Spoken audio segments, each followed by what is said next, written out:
E aí, meu povo e minha pova, eu espero que vocês tenham entendido o objetivo das 3 primeiras aulas, inclusive o motivo delas serem abertas.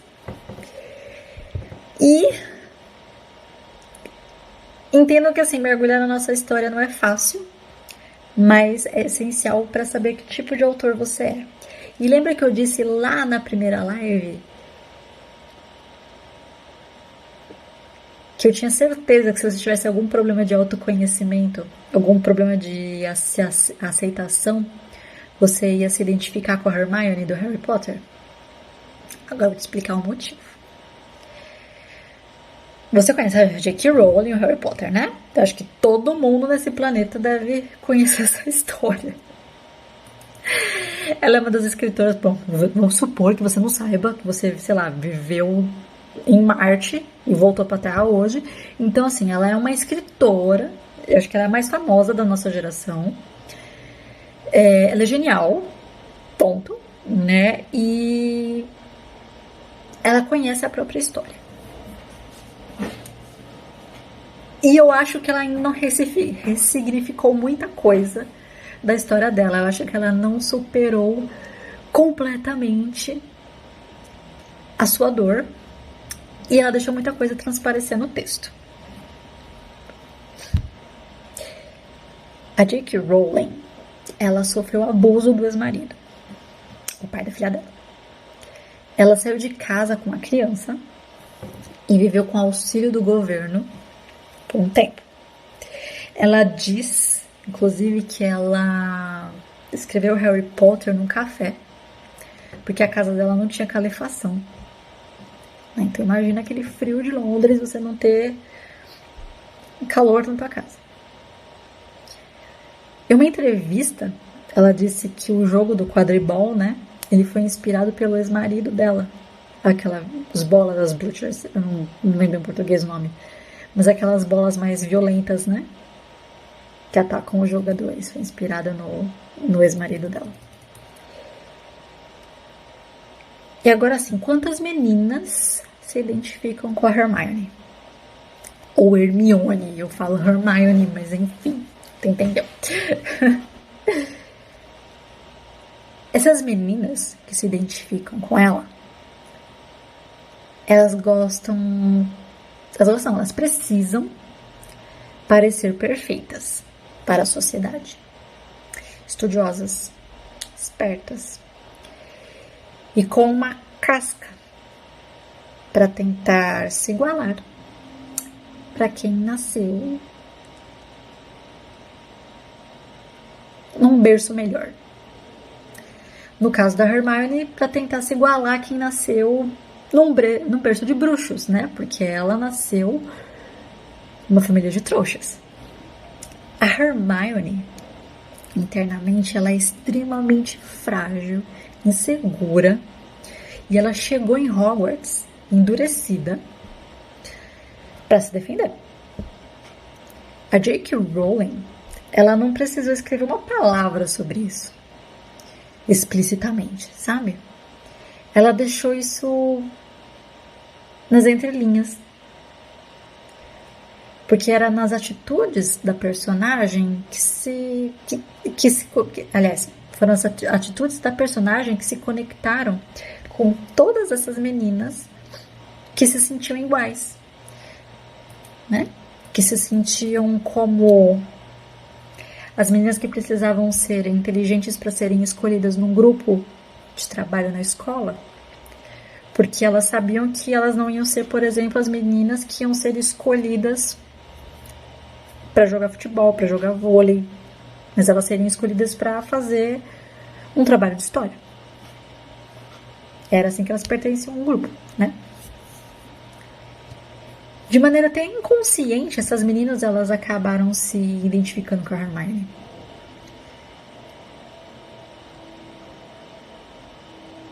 Se você for perguntar para quem gostou da Hermione logo de cara, é possível ver que muitas meninas talvez nem saibam responder. E é isso que faz esse texto da J.K. Rowling tão rico. E é assim que ela ganhou o leitor dela. Não sei se vocês lembram, na época que saiu o livro, acho que 4 ou 5, lá pra 2005, eu acho. O fandom, o fandom é que antigamente não era esse nome, mas hoje em dia a gente chama de fandom, é onde habitam os fãs da série, né? O fandom do Harry Potter, ele ficou dividido entre o quarto e o quinto livro, né? Os fãs queriam que a Hermione ficasse com o Harry, e tinha outros fãs que queriam que a Hermione ficasse com o Ron por causa daquela demonstração de ciúmes que ele deu no quarto livro. E aí a galera começou a shippar o Harry e outra galera começou a shippar o Ron com a Hermione. E na época, esses debates do fandom, eu lembro que eu acompanhava um padrão da galera. As meninas que queriam que a Hermione ficasse com o Harry eram as que mais se identificavam com as inseguranças da Hermione. Com a Hermione do primeiro livro, que eu falei até agora, né? Porque ela foi desenvolvendo ao longo das séries. Mas eu tô falando que se identificaram com aquela Hermione que nos foi apresentada no primeiro livro. Eu era uma delas, inclusive, tá? Eu fiquei bastante decepcionada quando, ao invés de provar que as meninas, independente de serem nerds, independente de fugir do padrão de beleza, elas poderiam ficar com o protagonista, a J.K. Rowling escolheu deixá-la como coadjuvante. Eu não engoli isso até hoje. Tenho certeza que muitas meninas que se sentem excluídas também não engoliram. O que você vai escrever, sua história, ela tem uma responsabilidade, tá? Não estou dizendo aqui, eu acabei de falar de Harry Potter, não estou dizendo que a J.K. Rowling foi responsável. Mas eu estou dizendo que o seu livro, ele não é apenas um livro. Ele pode mudar vidas, tá? As pessoas buscam refúgio nas histórias. E é por isso que essas 3 aulas de autoconhecimento que eu dei de ontem para trás, elas foram tão importantes. Se conhecer faz você entender gatilhos mentais. É sua escolha consciente evitá-los ou usá-los para o bem. Vocês já pensaram nisso? Tô me perguntando aqui. Acho que tem uma galera que nem pensa na responsabilidade de escrever uma história, né? E como que as pessoas vão ver. Tem uma história muito bacana do Pedro Bandeira que ele postou no próprio Instagram dele. Ele postou uma história que ele tava andando, acho que na rua, alguma coisa assim. E ele viu uma menininha levando um livro que ele escreveu. E ele falou, nossa, esse é meu livro. E a menininha fez, não, esse é o meu livro. E aí ele diz que a partir do momento que ele escreveu uma história, realmente a história não é mais só dele. É a história de todo mundo que tá lendo o livro e se identifica com aquilo. Eu vou te contar o segredo de uma boa história. Uma boa história, seja ela para um livro, para o cinema, para um podcast, tudo nasce do mesmo lugar. Por isso que essa primeira parte do processo da escrita, ela é igualzinha de um roteiro, de um podcast ou de um livro. O que você não pode esquecer é que ao escrever uma história, aliás, não a sua história, uma história, ela é para os outros. Você está se doando ao emprestar a sua criatividade para criar essa história. Porém, existe outro detalhe que é tão importante quanto você é o seu primeiro leitor. Ou espectador, no caso, também, né? Mas você é o seu primeiro leitor.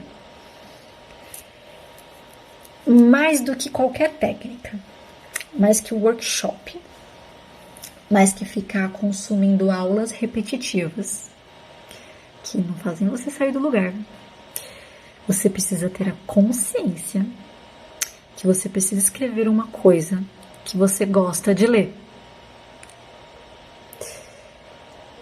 Eu acho que já deve ter acontecido isso com você, né? Se você tá aqui porque você quer escrever, você já teve a ideia de escrever um pequeno conto ou colocar alguma coisa no papel. Aí você começa. E de repente aquilo fica chato. Ficou cansativo, ficar o dia inteiro sentado na cadeira, digitando, né? E quando você foi reler o que você escreveu, você achou chato. Sem graça. E com várias partes que dá até uma vergonha. E se você mesmo pensou isso, imagina o seu leitor. E por falar no leitor, temos aqui um outro ponto de vista a ser considerado. Nós não precisamos tratar o leitor como bobo. Lembra da Hermione que eu apontei lá em cima?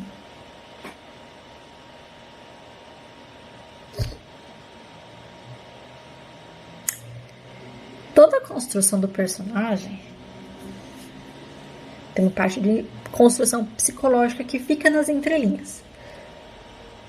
Mas para ajudar a construir a imagem dessa garota, a autora descreveu o cabelo, os dentes, seu jeito metido, para que o leitor pudesse visualizar quem essa garota era.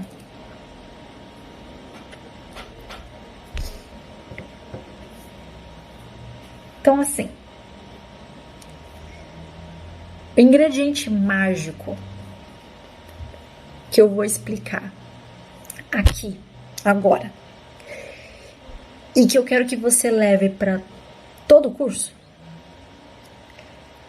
é como fazer o leitor entrar na sua história.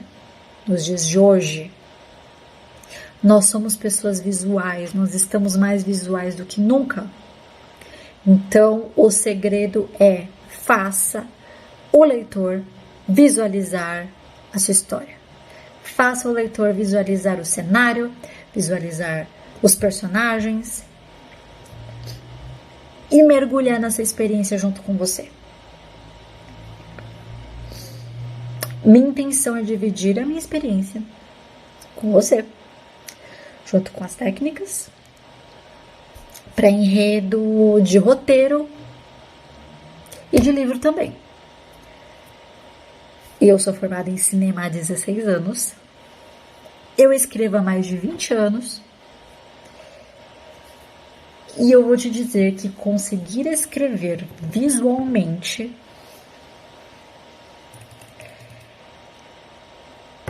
é o segredo para você conseguir vender um bom livro hoje em dia.